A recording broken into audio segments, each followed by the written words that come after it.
For 8 years, Robert Hale sat in church every first Sunday of the month and let the bread pass by his hands. Then the cup. He never reached for either. He would lower his eyes, fold his hands, and wait until the tray moved past him. People thought grief had made him quiet. They did not know bitterness had made him afraid of the Lord's table. Robert still believed in Jesus. He still believed in the cross. He still believed Christian forgiveness was holy. He just did not believe it should be asked of him. Not after Emily. Not after the phone call that tore his life in two.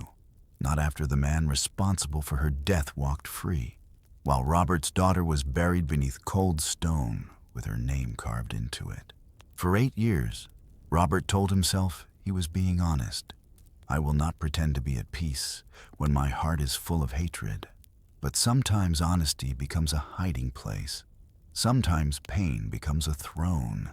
And sometimes a man can sit in church every Sunday, while one part of his heart refuses to bow to Christ. Then one morning, while the congregation sang softly and sunlight fell across the wooden pews, the doors opened. Robert turned, and the man he hated walked into church. Robert Hale had once been the kind of man people looked for when they needed steady faith.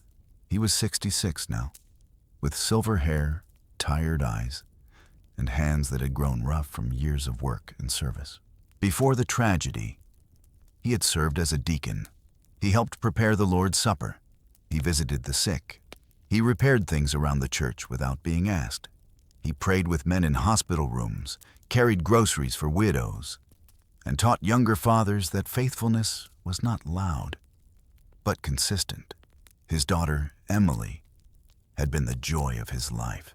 She was 31 when she died, kind, bright, stubborn in the way that made people smile.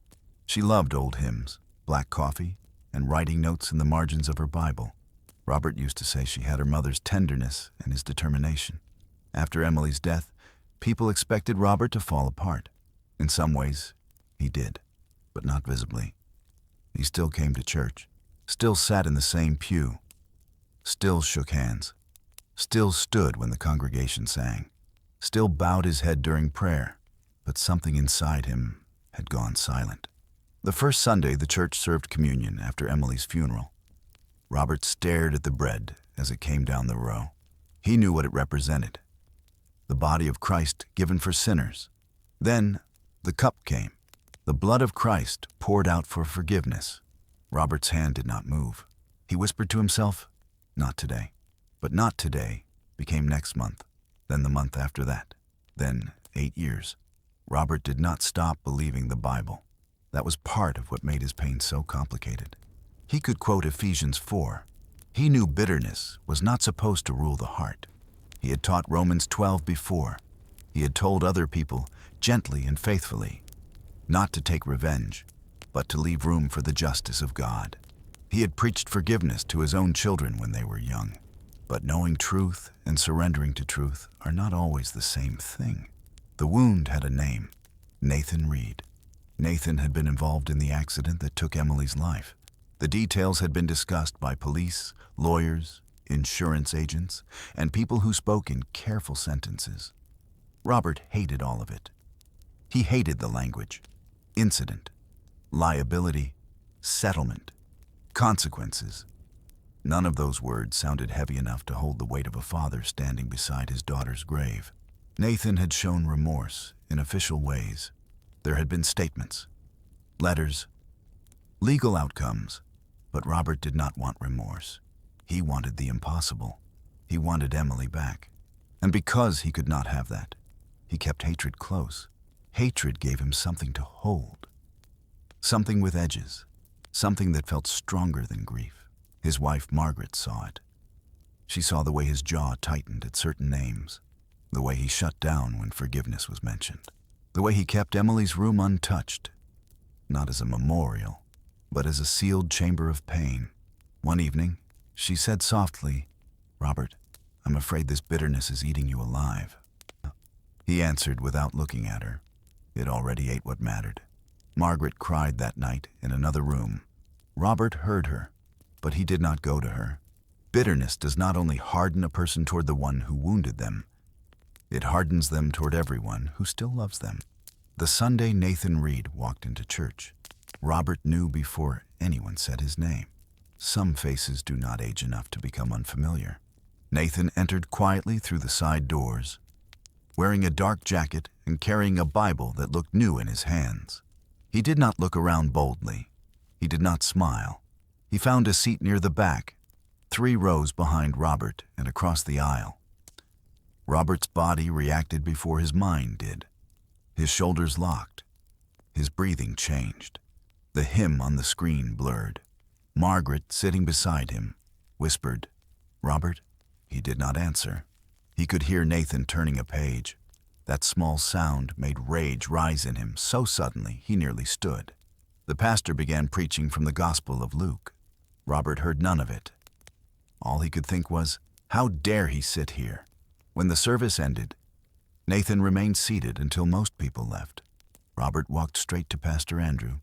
His voice was low, but shaking. "If that man comes here, I leave." Pastor Andrew's face grew serious. He did not answer quickly. That restraint irritated Robert. "Did you hear me?" "I heard you." "Then tell him to leave." Pastor Andrew looked toward the emptying sanctuary. "Robert, this church is not a courtroom, but it is also not a place where wounds are ignored. We will not rush your healing." Robert's eyes hardened. "But," the pastor's voice remained gentle, "but we also cannot lock the doors to a sinner seeking Christ." Robert stepped back as if struck. "A sinner seeking Christ?" "Yes. He took my daughter." Pastor Andrew's eyes filled with grief. "I know. No, you do not know. You are right," the pastor said quietly. "I do not know the depth of your loss, but I know this. Jesus receives broken people, and sometimes that includes people we wish he would turn away." Robert stared at him. For the first time in years, he felt something worse than anger. He felt the cross getting too close to the wound he had forbidden it to touch. 2 days later, Pastor Andrew called Robert and asked if he would come by the church office. Robert almost refused, but Margaret placed her hand over his and said, "Go, not for Nathan, for your soul." He drove in silence. Pastor Andrew did not begin with a lecture. He placed an envelope on the desk. "Nathan gave me this before he attended Sunday service. He did not ask me to give it to you unless I believed it would not harm you further." Robert did not touch it. "What is it?" "A letter. I do not want his apology. He said you might not. He also said he did not deserve to ask anything from you." Robert looked at the envelope. Pastor Andrew continued. He wrote, "I do not deserve to ask Robert for anything. I only want him to know that I have confessed my sin before God, and I live every day with the damage I caused." Robert's face tightened. Pastor Andrew said softly, "He is not asking for reconciliation. He is not asking you to pretend. He is not asking you to speak to him. He is asking God for mercy." Robert stood.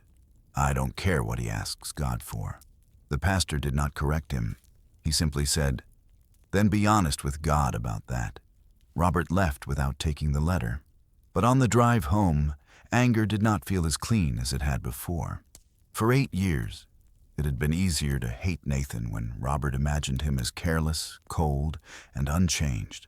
But the thought of Nathan confessing sin, carrying guilt, and sitting in the back of church with trembling hands disturbed him. Not because it erased the damage. It did not. But because it reminded Robert that the man he hated was still a soul. And Robert did not want him to be a soul. He wanted him to remain a monster. Monsters are easier to hate. That night, Robert sat alone in Emily's room for the first time in months. Everything looked almost the same. A quilt folded at the foot of the bed, a framed photo on the dresser, a small wooden cross hanging near the window, books on the shelf, dust on the lamp. He had preserved the room carefully, but preservation is not the same as healing. On the dresser sat a photo of Emily at 22, laughing with her hair blown by the wind. Robert picked it up. "I am still angry," he whispered. The room did not answer. His chest tightened. "I know what they want from me." He looked toward the ceiling as if arguing with God. "They want me to forgive." The word tasted bitter. "Do you know what you're asking?" Then he stopped. Because, of course, the cross had already answered that question. Robert sat on the edge of the bed. For years, he had told himself that refusing the Lord's Supper was honesty. But in that quiet room, another possibility entered his heart. What if he was not refusing because he honored the table? What if he was refusing because the table reminded him of a mercy he did not want to extend? The thought made him angry again. He stood, opened the closet, and pulled down a cardboard box Margaret had labeled years earlier. Emily's things. He had never opened it. Not once. His hands trembled as he lifted the lid. Inside were notebooks, old church bulletins, photographs, a scarf, and her Bible. Robert froze. The Bible was worn at the edges. Emily had carried it everywhere. He picked it up like something holy and dangerous. When he opened it, a folded church bulletin fell out. Then he saw the underlines, notes in the margins, dates, questions, prayers. He turned the pages slowly until a marked passage stopped him. Luke 23:34. Jesus on the cross. Father, forgive them, for they know not what they do. Emily had underlined it. Beside it, she had written a note. Forgiveness is not saying the wound did not matter. It is placing justice in God's hands before hatred becomes our master. Robert stopped breathing. The room blurred. He read it again, then again. His daughter's handwriting reached across 8 years and placed a hand on the part of him that had become stone. The wound mattered. Emily had written that. The wound mattered, but hatred could become a master, and Robert knew with terrible clarity that it had become his. Robert did not sleep that night. He sat at the kitchen table with Emily's Bible open in front of him. Margaret found him there before dawn. She saw the Bible, saw his red eyes, saw the note in the margin. She sat across from him without speaking. After a long silence, Robert said, "She wrote this before any of it happened." Margaret nodded. Robert's voice cracked. "I thought forgiveness meant saying it didn't matter." "No," Margaret whispered. "It mattered. I thought if I forgave him, I would betray her." Margaret reached for his hand. "Emily belonged to Jesus before she belonged to us." Robert covered his face. For 8 years, he had held hatred as if it were proof of love, as if letting go of vengeance meant letting go of Emily. But Emily's own words had exposed the lie. Forgiveness was not the same as forgetting. It was not calling evil good. It was not removing consequences. It was not inviting Nathan into his home. It was not forcing friendship. It was not pretending Robert's heart could heal in one prayer. Christian forgiveness was something deeper and harder. It was surrendering the right to be ruled by revenge. It was saying, "God, justice belongs to you, not to my bitterness." It was returning to Jesus with the part of his heart he had kept locked away. Robert looked at Margaret. "I don't know how to do this." She squeezed his hand, then start by telling him that. So Robert bowed his head over Emily's Bible. His prayer was not beautiful. It was not polished. It was not peaceful. "Lord," he whispered, "I do not want to forgive him." His shoulders shook. "But I can't carry this hatred and follow you at the same time." For the first time in 8 years, he did not ask God to change the past. He asked God to reclaim his heart. The Bible never treats forgiveness as a small thing. It does not speak of Christian forgiveness as if wounds are imaginary. It does not command believers to pretend evil is harmless. Ephesians 4:31-32 says to put away bitterness, wrath, anger, and malice, and to forgive one another as God in Christ forgave us. That command is not sentimental. It is cruciform. It leads to the cross. Because God's forgiveness did not come cheaply. It came through the suffering of Christ. That means forgiveness does not deny justice. It trusts God with justice. Romans 12:19 tells us not to avenge ourselves, but to leave room for the wrath of God. For Robert, that verse was not theory anymore. It was a battle. Every time he replayed the accident in his mind, every time he imagined Nathan's suffering, every time he fed his bitterness with old pain, he was trying to sit in a seat that belongs only to God. And Luke 23:34 brought the deepest confrontation. Jesus prayed for forgiveness while suffering unjustly. not because sin was small, but because mercy was greater than the hatred of men. Robert began to understand that healing after loss did not mean Emily's absence would stop hurting. It meant hatred would no longer be allowed to interpret her memory.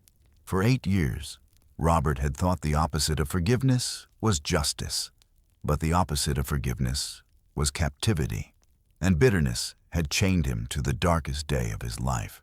The cross did not ask Robert to call Nathan innocent. It asked Robert to stop letting hatred be Lord. There is only one Lord, and his hands still bear scars. The next first Sunday came with rain. Robert almost stayed home. Margaret did not pressure him. She simply placed Emily's Bible on the kitchen table beside his keys. He stared at it for a long time. Then he picked it up. At church, Nathan was there, in the back, same place, head lowered. Robert saw him immediately. Pain rose, then anger, then grief. All of it came back. Forgiveness had not made Robert numb. It had made him honest before God. He sat in his usual pew. The sermon felt unusually quiet to him, though Pastor Andrew preached with the same calm voice as always. Then came the Lord's Supper. The deacons moved forward. Robert's hands began to shake. For 8 years, this moment had been the place where his wounds spoke louder than his faith. The bread came closer, row by row, hand by hand. He could feel Margaret beside him, praying silently. He could feel Nathan somewhere behind him. But then Robert looked up, not at Nathan, not at the congregation, at the wooden cross above the baptistry. The bread reached him. For a moment, he did not move. Then, with trembling fingers, he took it. Margaret began to cry silently. Robert held the bread in his palm. He thought of Emily, her laugh, her Bible, her note. The wound mattered. Then the cup came. His throat tightened. His hand trembled so much the small cup nearly shook, but he took it. He bowed his head and prayed silently. Lord, I release vengeance to you. I cannot make my heart clean, but I can bring it to the cross. He did not feel a wave of instant peace. He did not suddenly love Nathan. He did not forget Emily. But something broke, not the grief, the chain. For the first time in 8 years, Robert received the Lord's Supper not as a man pretending to be whole, but as a broken man returning to Jesus. And that was enough for the first step. Robert did not become Nathan's friend. That would have made the story dishonest. He did not invite him over for dinner. He did not act as if 8 years of pain had vanished in one Sunday. But Robert stopped letting Nathan occupy the throne of his heart. He began meeting with Pastor Andrew. He began talking honestly with Margaret. He opened Emily's Bible more often, at first only for a few minutes, then longer. Sometimes he cried, sometimes he closed it quickly, but he no longer ran from it. A few weeks later, Robert accepted Nathan's letter. He read it alone in the church office. Nathan did not excuse himself. He did not ask Robert to comfort him. He simply confessed grief, guilt, and repentance before God. Robert folded the letter and sat quietly for a long time.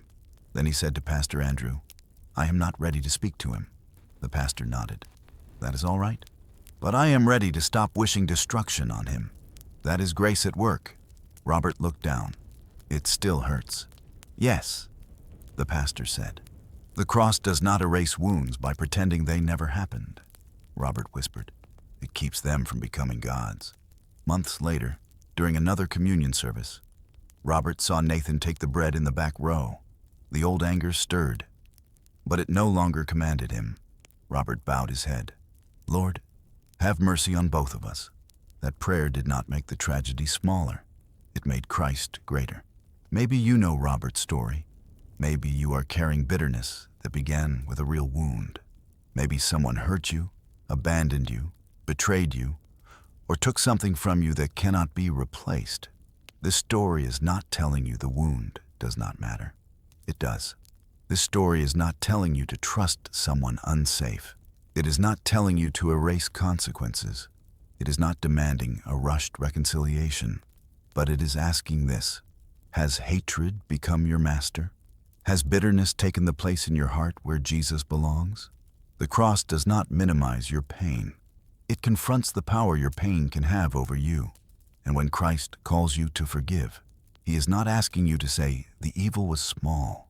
He is calling you to place vengeance in the hands of the only judge who is perfectly just and perfectly holy. Forgiveness may begin with trembling hands.